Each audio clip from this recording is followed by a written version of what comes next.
Hi, I'm V. So in a physics class, they might ask you what a vector or a scalar is, right? So I'm going to describe what they are. I've written down the basic definition. So a vector has a magnitude or a size and a direction. And a scalar only has a magnitude or a size. So a few examples are like for scalars, an example would be speed, because the speed is just like 1 meter per second. It isn't giving a direction, like it isn't 1 meter to the right.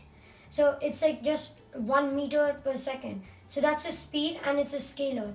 A vector could be a velocity, like velocity could be a vector like this, 1 meter to the right. So velocity could be 1 meter per second to the right or to the left. So I've made a ball here, and this is a scalar thing, right? If it's only 1 meter, because there's no direction.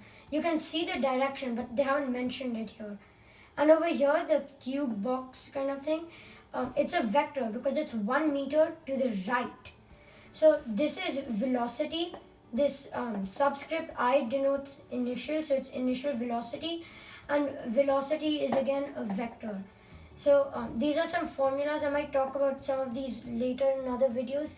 But what I really want you to understand is that scalars and vectors, they may seem like really big ideas which are hard to grasp, but they're pretty easy. Vectors are just, they have a magnitude or a size and a direction.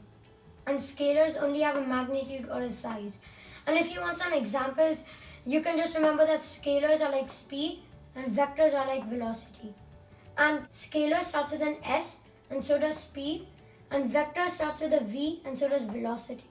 So that's like a little thing that will help you memorize that. So anyway, thank you for watching. Bye.